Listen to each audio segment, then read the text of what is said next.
हे समरथ परमात्मा, हे निर्गुण निरंकार, तू करता है जगत का, तू सबका आधार। कण कण में है बस रहा तेरा रूप अपार। तीन काल है सत्य तू, मिथ्या है संसार। घट घट वासी हे प्रभु, अविनाशी करतार। दया से तेरी हो सभी, भव सागर से पार। निराकार साकार तू, जग के पालनहार। है बेअंत महिमा तेरी,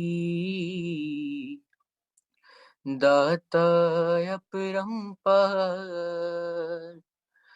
परम पिता परमात्मा, सब तेरी संतान। भला करो सबका प्रभु, सबका हो कल्याण। भला करो सबका प्रभु, सबका हो कल्याण। सात संगत जी, प्यार से कहना धन निरंकार जी। आज जहाँ संतों महापुरुषों ने सत्संग के दौरान अनेक पहलू पे ये ध्यान दिलाया कि जो सच है वो तो सदैव रहने वाला ही सच है, उसमें तो कोई भी चीज बदलती नहीं। पर ये जो दृष्टिकोण है हमारा, ये नजरिया, ये पर्सपेक्टिव, ये जरूर अलग हो जाते हैं अनेकों बार। और उसी तरह कैसे चाहे बात फिर वो एक सच्चाई की हो, तो वहाँ धर्म की भी बात रहती है। क्योंकि ये धर्म क्या है, ये सच्चाई, ये ब्रह्म ज्ञान जो ना बदलता है, ये युगों युगों से वही रहा और आगे भी इसने यही रहना है।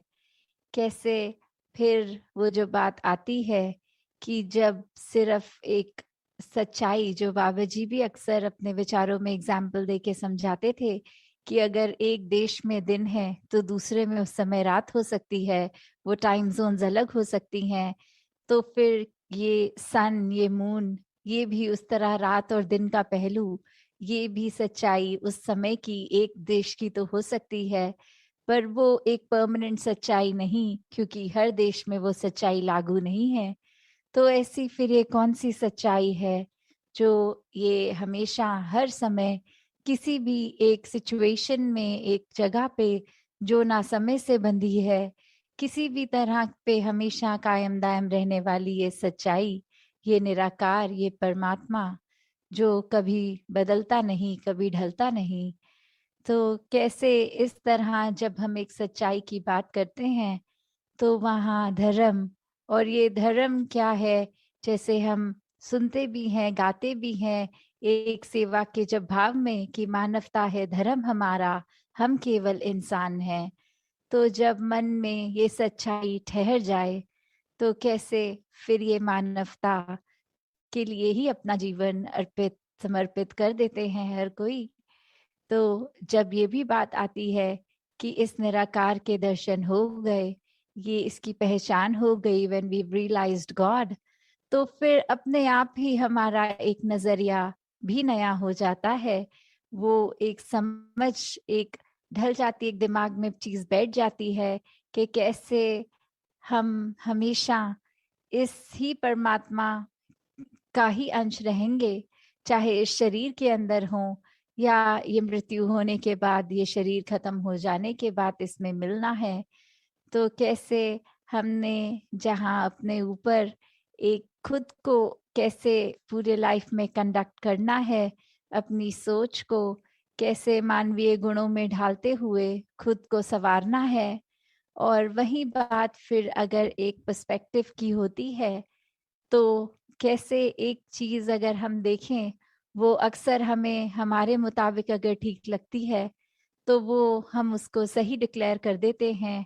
और अगर एक कॉन्वर्सेशन भी कर रहे हो, किसी से बात भी कर रहे हो, और दूसरा अगर उसी में कोई फर्क अलग सी बात करे, कि बोले कि आप जो कह रहे हैं वो आपके पॉइंट ऑफ व्यू से ठीक है, पर अकॉर्डिंग टू मी, मेरे अनुसार ऐसा होना चाहिए, और वो अपनी बात को किसी और ढंग से फिर एक नए एंगल से पेश करते हैं, तो कैसे फिर एक मन वही हमारा व्याकुल कि किसी तरह बस हम ये अब प्रूव करें कि हमारी बात, हमारा नजरिया ही इम्पोर्टेंट है, दूसरे का नहीं। जो तो समझ जाते हैं कि दूसरे की भी बात उतनी इम्पोर्टेंट, उनका नजरिया भी, तो वो तो आराम से एक बात को भी फिर भक्ति बना लेते हैं, उसमें भी परमात्मा का अंश देखकर, फिर इस सच्चाई से जुड़कर, इस परमात्मा से जुड़कर अपने आप को आगे चला लेते हैं। पर वही जो वाद विवाद की बात आती है, फिर कैसे फिर एक अपने आप को इस्टेब्लिश करने में ही ये इंसान जब लग जाता है कि अब मुंह से तो बात बोल दी है, अप्रूव करके भी दिखाएंगे, तो फिर वो बात सिर्फ एक नजरिए, एक पर्सपेक्टिव की नहीं आ जाती। वहां आ जाता है अहंकार, वहां आ जाता है स्वयं को श्रेष्ठ कैसे साबित करना, फिर वो एक प्रूव करने तक ही बात रह जाती है। तो फिर अगर अच्छा वक्ता होगा कोई, वो तो फिर हर हाल अपने आप का अपना नजरिया ही सही साबित कर देगा। तो बात सिर्फ ये नहीं कि सामने वाला कितना अच्छा बोल सकता है, हो सकता है उसको भी अच्छा बोलना आता हो, पर वो बात ये समझ जाए कि कुछ भी कह लेंगे, ये दूसरे इंसान के बात समझ नहीं आने वाली, तो अपनी एनर्जी और टाइम वेस्ट ना किया जाए, खुद को ही चुप कर दिया जाए और दूसरे के हाँ में हाँ कर दी जाए। तो कैसे फिर वही बात कि जो बहुत अपने आप को चतुर समझते हैं, असल में वही मूर्ख होते हैं। तो कैसे स्वयं को जब हमने ये अपने मन में ही श्रेष्ठ इतना बना लिया, तो फिर ये क्या हमें और किसी का नजरिया समझ में आएगा। क्योंकि एक बात इतनी सिंपल सी कि अगर हम कुछ ही मानवीय गुणों पे भी अगर ध्यान दें, तो ये जो love, compassion, peace, tolerance, respect, trust, ऐसे बेसिक जो बातें होती हैं, जो एक लिंगो में भी हमें अगर बात कर रहे हैं तो शायद बोलना भी नहीं पड़ता, वो एक मोतियों की तरह शब्द ये वाले वन बाय वन आ ही जाते हैं होठों पे, जबान पे। पर अगर फिर हर एक शब्द की गहराई में उतरेंगे, तो प्यार कब हो पाएगा, वो लव का शब्द, वो वहां पे रिस्पेक्ट और ये ट्रस्ट साथ ही होता है। तो कैसे अगर हम ये कहें कि किसी एक व्यक्ति से या परमात्मा से हम प्यार करते हैं, पर हम उनको ना उनकी इज्जत करते हैं, ना उनको ट्रस्ट करते हैं, तो फिर क्या वो प्यार प्यार है? फिर वो नहीं रहता ऐसा। और वहीं अगर दूसरा पहलू भी देखें कि अगर हम किसी की इज्जत करते हैं, क्या उसके लिए हमारे मन में हमदर्दी नहीं होगी? क्या उस इंसान के प्रति एक हमारे मन में हमेशा ऐसी इच्छा कि हमेशा उसके ऊपर ही भरोसा करने का ये अंदर से दिल करता है? और कितनी बारी फिर ऐसा संसार में भी हम देखते हैं कि सब बोलते हैं कि हमारे साथ तो हमेशा बुरा होता आया है, पर एक सर्टेन इंसान ये जब जीवन में आया तो जीवन बदल गया, हमें भी वो प्यार का एहसास हुआ, वो एक ट्रस्ट का एहसास हुआ। तो कैसे फिर हर एक में हम में वो पोटेंशियल है कि हम पूरे संसार में प्यार बांट सकें।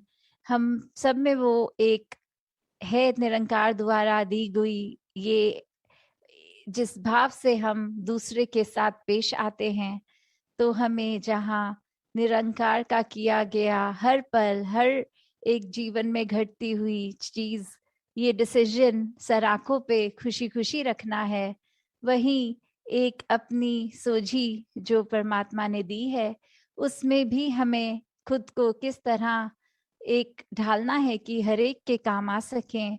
अपने दिल को इतना साफ बनाना है कि फिर चाहे एक वो दिल हो या आईना, फर्क नहीं होना चाहिए। ये अंदर बाहर से कैसे हैं वो एक रस वाली बात, ये दिल दिमाग में ये फर्क ना होने वाली बात। तो दासी अब घड़ी देख रही है और इससे ज्यादा कुछ और बोल नहीं पाएगी। इन्हीं शब्दों से आज्ञा लेके यही कामना कि हर कोई सेवा सिमरन सत्संग करता चला जाए और अपने आप को इस निराकार का ही बना ले पूरी तरह। चाहे वो शरीर तो सेवा कर सकता है, पर मेन बात कि वो मन भी सेवा करे। वो शरीर तो सत्संग अटेंड कर सकता है और कानों में अच्छी बातें डाल सकता है, पर वो मन सच्ची बातें स्वीकार करके उन पर चल सके। ये जो सिमरन भी है, ये भी अपने आप में सिर्फ शब्द ना रह जाए, पर अपने आप को सच में इस निरंकार से जोड़ने का ही इसका प्रयोग किया जाए। दातार सभी पे कृपा करे। सात संगत जी, ध्यान निरंकार जी। साथ संगत जी, अब हम सभी सिमरन धुनी में शामिल होंगे।